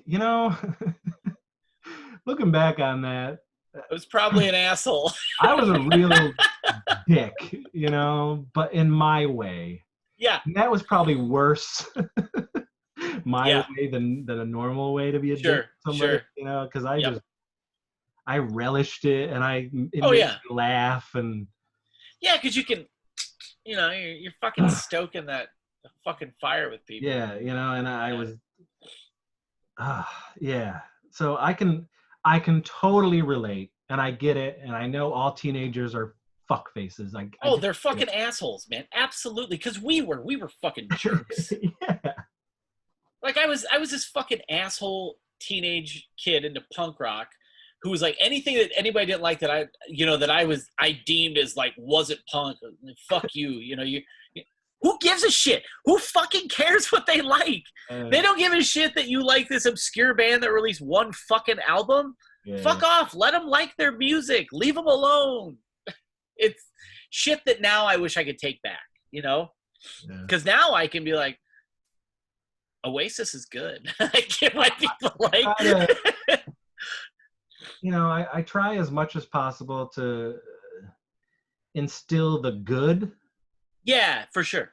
Yeah. But in the end, I think he's gonna do what he does. He's gonna be what he For is sure. gonna be, and he's gonna figure it out along the way. And I just hope he comes back around and is. Yeah. Like, you know Yeah, what? yeah. I get it. Yep. I get it now, Dad. You know. We kind of have the mentality of like, if your kids can see you love each other and they see passion in the things that you care about, whatever that avenue will be for them, cool. Like you and I can sit and talk about this shit for hours and hours and never bore of it. Yeah. Our kids have those things. They just don't know, they haven't discovered what that thing is yet, Yeah. I don't think they have that thing yet. There's stuff they like, but not But the way that like. It's interesting that our generation sort of did. We're so nostalgic. Gen Xers are very nostalgic. We were able to. There were so many things for us to be like, this is our thing. Right. Why did we get into horror movies? Why did we gravitate towards horror movies? Why? Yeah. What the fuck? I don't know. I've tried to figure that out my whole life, and the only thing I can. To this day. Yeah. It's like I certainly would consider it still like, yeah, horror is a thing of the scene. Yeah. You know what I mean? It's something that I absolutely adore. I agree. And I can't figure out though, and because I've been in the same boat of like, as a kid, why was I so drawn to this? Like, what was so appealing about it? Part of me can look at it now as somebody that like their career is marketing. I can look at it and go, because they were selling it to me. They weren't telling you they were selling it to you, but it was being sold to me. Like, hey, little kid, come here. You want to watch this? This is. You can't watch it, but you don't. You shouldn't watch this, kid. Come here. You shouldn't watch it. And that's really like what was happening. Like you and I watched every fucking slasher movie that ever existed because inadvertently they were going, they're not going to tell you this, but we made this for you. That's the only conclusion I've come to. Interesting. I can't relate it to any, like, I can relate other things to childhood trauma, but my love of horror movies, nope, I can't figure it out, and I think we also grew up in a heyday. We grew up in like what a gluttonous decade of horror films we had too. Well, of everything. Literally, yeah. Pop culture was just like, it was an erupting volcano for 10 fucking years. It's crazy how much shit came out in the 80s that affected everything that exists today. Like, yeah, I say it all the time. It's like, you can't escape that decade. It lingers. It stays. It's woven into now at this point, because you can't say that about the 50s. No. I guess the music. Sure. Okay. Yeah. The music was definitely whoa for that time. Yeah. I guess you can say that about every decade. The music really defined that decade. Yes. But what else defined the 50s? Let's not get political or anything like that, but what else defined the 50s, I can't think of anything outside of music from the 50s that today in 2020 is still built into our DNA the way everything in the 80s, and like you said, politics aside, film, food, music, fashion, television, art, it's still here. Like, it affects, there's this rollout where the 80s keep circling back. That decade is a standalone decade in culture. I eat it up. You know, there's lots of people out there who find nostalgia to be a dirty word, but I eat it up. Oh no, give me all of it, man. You're gonna have a synthesizer score in your movie? Give that to me. I'm all in. If I hear that, I'm there. Like, that's. I watched today they put a new movie on Shudder, and it had kind of like a synth score thing, and like the movie's okay, but I was like, I like the colors in that music though. That's good stuff. Yeah. It's just there. I think it's gonna hang around, man. I think that's what it comes down to, is the 80s are gonna hang around. I'm never gonna let it stop. I'm never gonna let it go away. Our generation has fucking nailed that shit to the floor. I think a lot of why it keeps circling is because people our age are now in power positions. Yeah. You know, and this is the shit they loved, so they're like, let's go. Look no further than Stranger Things. Yeah. Stranger Things is the broadest example, but it's a perfect example of Gen X is making everything, or Gen X is the one signing the checks on the things that get made. Yeah. So it's interesting. It's interesting. Those brothers aren't like us. They're not 80s kids. You know? No. Yep. They were 90s kids who happened to be nourished on 80s entertainment.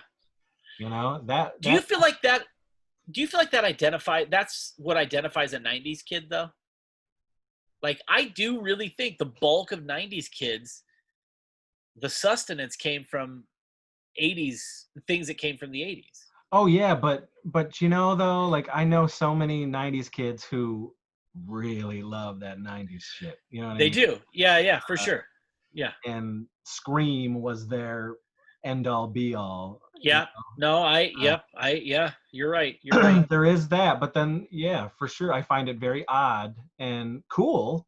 Yeah. When I find the people who are you know, they're 90s kids, but man, do they identify more as an 80s kid. I find that fascinating. I think it's really cool that they had people in their lives who sort of, hey kid, you know. Yep.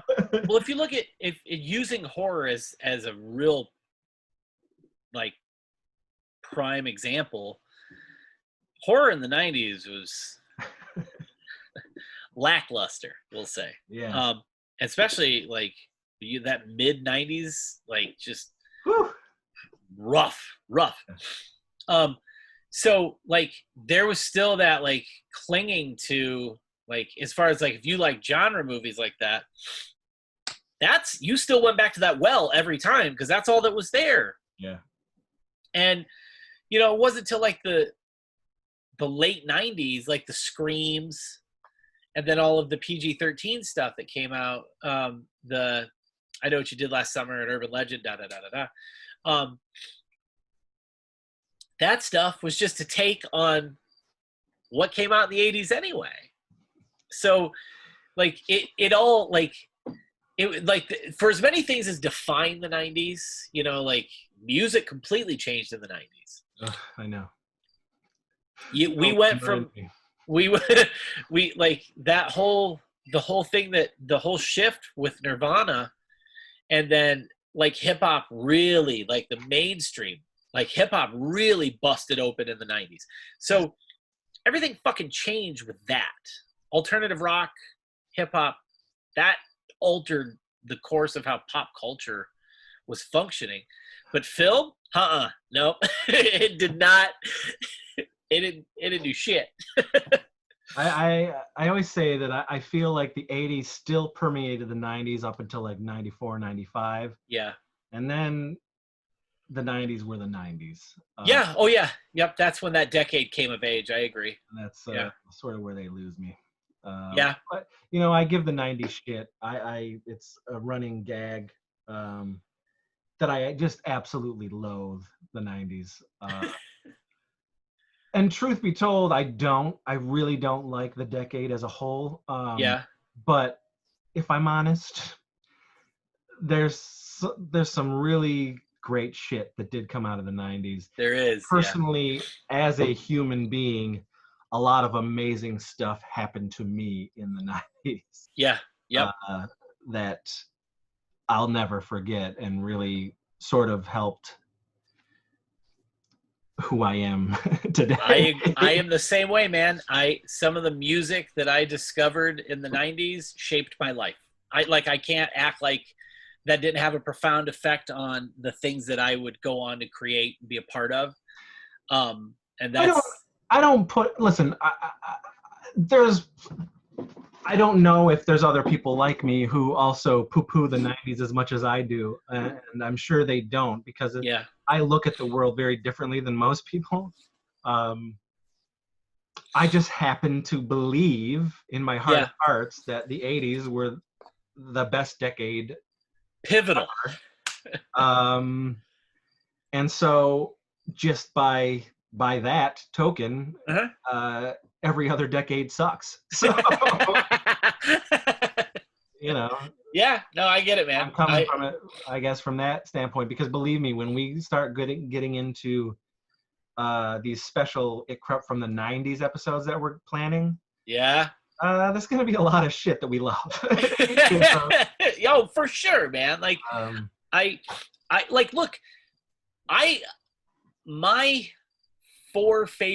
top 4 favorite movies of all time all came out before I was born.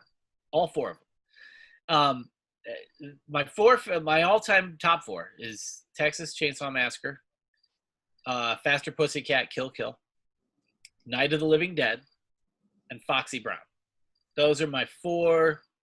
Those are my bangers. That doesn't mean, like, those came out before I was born. I discovered them in the 80s. You know, like, those are, so I connect those movies to the 80s because I was a kid growing up in the 80s, going to the video store every weekend with my grandma, who had no clue what the fuck videotapes I was picking up and renting. Yeah. My grandma liked the Hammer stuff.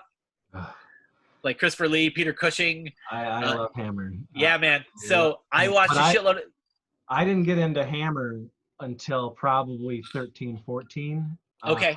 Yep. And it was because of television, because they would always play Hammer movies. Or they did. Yeah.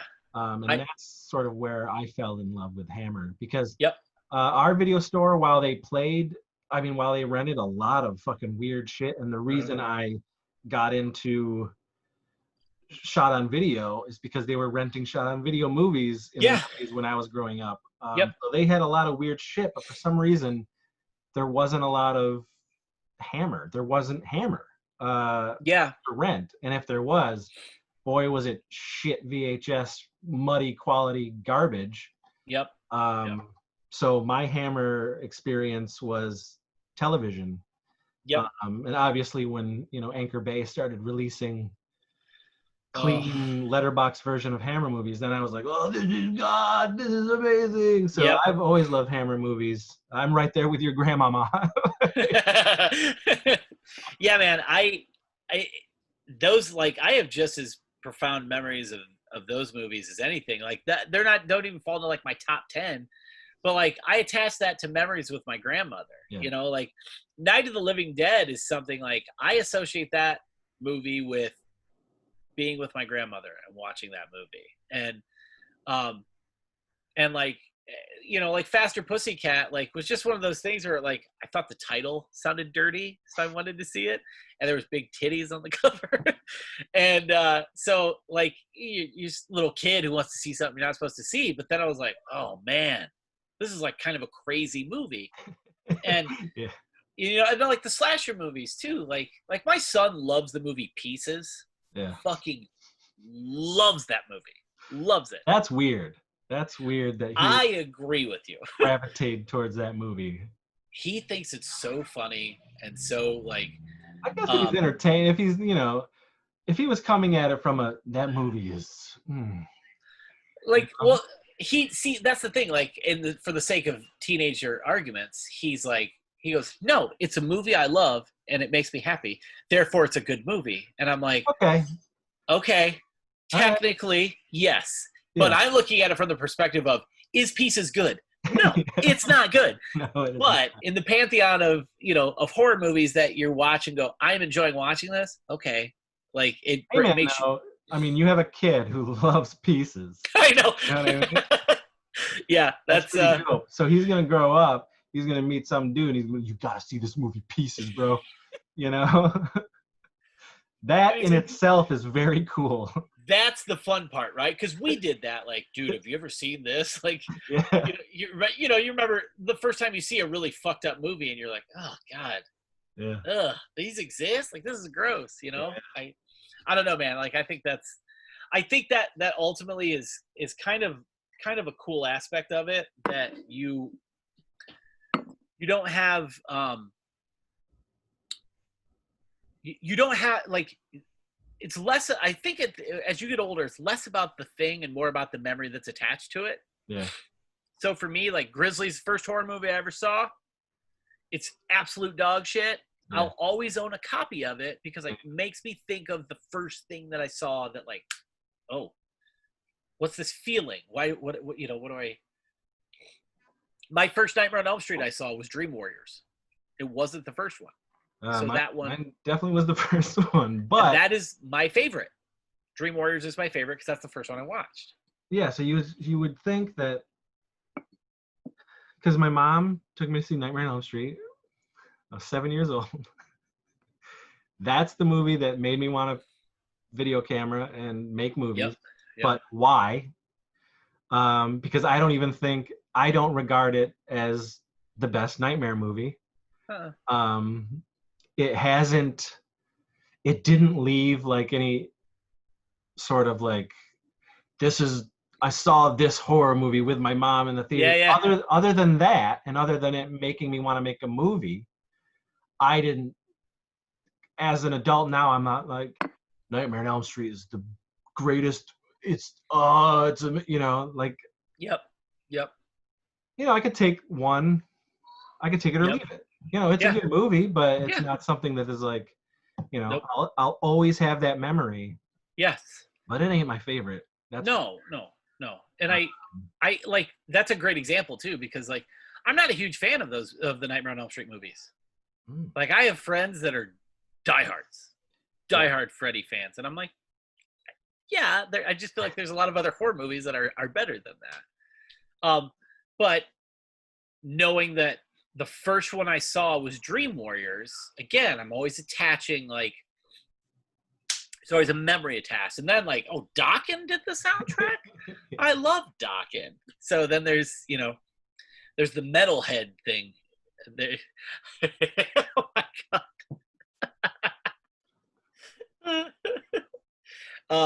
Talk about dumb things that, things that you remember just because of a memory. Yeah. That guy. Food fighters. I remember seeing those on something, and my son being like, that's a thing? Like, yeah. Food fighters. Sure is. Like, it was. I love the idea that in the 80s it was just like, throw it at the wall. Let's stick. Like, they did with everything. Make a toy of it. Of it. I love it. Did you like peanut butter boppers? That's off subject. 80s food. What the fuck were peanut butter boppers? So it was like, if I remember, it was like a cylindrical snack thing. It was like Rice Crisps with like peanut butter in the middle. I fucking loved those things. My mom would buy them and put them in my lunchbox when I was a kid. I fucking loved them. And I always ask people, like, I don't remember it. I'm like, am I losing my fucking mind? No, you probably aren't. I looked them up. I know they existed. Yeah, I don't remember peanut butter boppers. It's one of those 80 snacks that I specifically remember. Yeah, I mean, I remember a lot of weird ass 80s food that I adored, but especially our snack foods. Like, those were fucking. I don't remember. Do you remember? Of course you remember. I know you do. The the Ghostbusters, the pie, the snack pie with the pudding in the middle. They had the turtles. The turtles, that's what it was. Yeah, the turtles, the green pudding in the middle. Yep.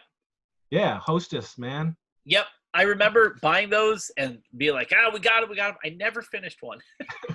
Fucking really? never finished it. Right now, though, if you sat Ecto Cooler in front of me, oh yeah. I mean, I'd recklessly drink it all.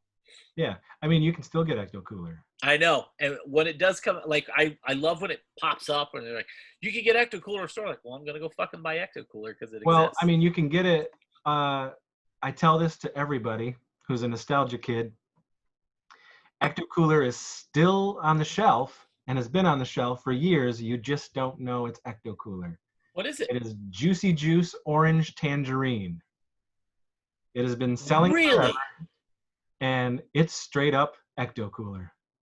Hold on. All right, I got to write that down. So I've still been buying it. Juicy Juice. Yep, Orange Tangerine. Juice Orange.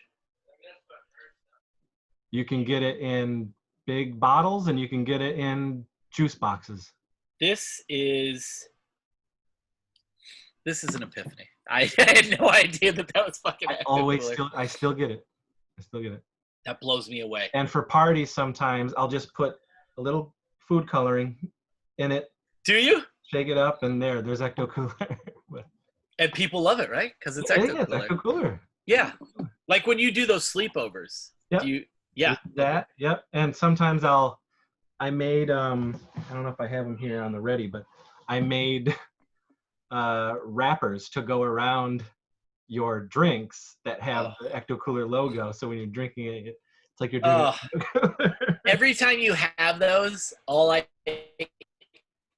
so irritating to me because I'm like, I wish it was if it was a feasible drive, I would fucking love to do that. That would be so much fun. Well, see, what you need to do is just plan a weekend, you know? Yeah. Come out. Yes. You know, I'll pay for the what's it called that runs vehicles? Gas. I'll pay for the gas. And then you just come out, and then you can experience one, and you don't have to go right away. You can stay, for a couple of days, experience the sievage. But yeah, I don't know how many times people have like randomly messaged me about this stuff, and I'm like, well, one, I don't know you, So, it's people that don't know you. Oh yeah, Lord, no. Because I post it everywhere, and then then people who come to it post, and then their friends are like, "What the fuck is this?" So I'll get these messages like, "Hey, can I come to your Saturday?" They think it's a public outing. Yeah. I don't know you. This is in my home. No. I mean, I have certainly like friends who do come will bring people. Sure. And then they'll get hooked onto it, and then they'll come. That's why we're always trying to like, how could we do this at a like more public level? Make it something that's public. Yeah, I agree. Yeah, but it is a trip, man. It is a fun time. You gotta. I don't know if you've watched any of the videos. Yeah. About Saturday Morning Sleepover, but you got to be a special person to sit there for 10 hours and watch nothing but your childhood back to back to back to back. While eating the shit that you had when you were a child. But it's so fun to do. It's fun, but by the end of it, you definitely feel your age. Oh, sure. Okay. You feel like a truck hit you, for sure. Yeah. And that's why I don't do it. Like, when I first started doing it, it was every weekend. No shit. Now it's, every other month, every 3 months, something like that. Yeah. We have one coming up at the end of September. Okay. That's exciting. But the last time we did it was in January. But then I would have done it again, but this whole COVID thing, fucked everything up. Yeah. Yeah, fucked everything up. But yeah. But that just tells me I need to come out for one. It's a really fun time, and part of the fun of it is to see people react. Of course. Something that they haven't seen in 35 years or whatever. Yeah. Or stuff that they had never seen and never heard of, and they're like, this is insane. The 80s were nuts, shit like that. Like, because it's a variety of ages that come to this thing. Yeah. But it's always a trip to watch people like remember something and be like, oh my God, like it's That's so so fun. fun. It gives me thrill. Of course it does. Yeah. Oh, yeah. It's the same feeling you get from watching somebody watch one of your movies and laugh at the joke. And you're like, it landed. The fucking joke landed. Yeah. Oh, I love that, dude. That's great. Yeah, it's fun. So, when this gets undiseased, you got to try to come up here and Yes, I need to come up with one. One of those. Yes, I have to, because I look at the pictures and I'm like, oh, God, that looks so much fun. It is a fun time. That's cool. That's great, man. It's a time machine for sure. Yeah, for sure. Yeah. But yay! So we've talked a little bit about the 80s. We did. We talked a lot. Experience. Yes. We went off on some tangents. I'm sorry about that, folks. I hope that you have enjoyed the episode. It was a chunky long episode. Lots of talking. And Wes, I want you to promote your podcast. I want you to promote yourself. Get on there. Talk about your movie. Talk about the podcast. Go on. Yeah. So podcast, first and foremost. We have a podcast called Why Did We Ever Meet? You can find it where all podcasts are available. It is new episodes are every Wednesday at 11 a.m. The podcast is about our family, about my wife and I, and our children, and the escapades of there we go. See? Yeah. I am a subscriber. See? There you go. We are on every Wednesday at 11 a.m. New episodes. We talk about our life. It's pretty candid. We fuck around a lot. We goof around. We've got a couple little games we do. We do a thing called Pass or Trash, where we give my wife a list of things and she decides whether they pass or she trashes them. And it's more so funny to me because I know what makes her like, oh God, I hate that. And that's more entertaining to me. But we just talk about everything. We talk about whatever comes to mind. Look up Why Did We Ever Meet, wherever you get your podcasts. You can also follow us on Instagram at Why Did We Ever Meet. And then the last movie I did, Powerbomb, is available everywhere right now. iTunes, Amazon, yada yada, wherever you get a movie. And apparently there are physical copies out in the world. So let them know what it's about. It's a movie. It's kind of a black comedy thriller about an independent wrestler who's trying to determine whether he needs to, if he keeps pushing, he's got a family, does he keep pushing and try and make it happen, or just give up and go into the real world? And he has a overzealous fan who decides that he's going to take matters into his own hand to help his favorite wrestler make that push, whether he wants to or not. And I play that character. His name is Paul. The movie also stars Matt Cross, who was Son of Havoc on Lucha Underground, and he's been an independent wrestling stalwart for 20 years. AEW's Britt Baker is in it. A couple hotshot indie guys right now, Gregory Iron and Ricky Shane Page are in it. Ronnie Jonah, who's also a well-known indie actress. And my son Cash is in it as well. So you can find Powerbomb wherever. Don't forget, San Jatemos is in it. Yeah.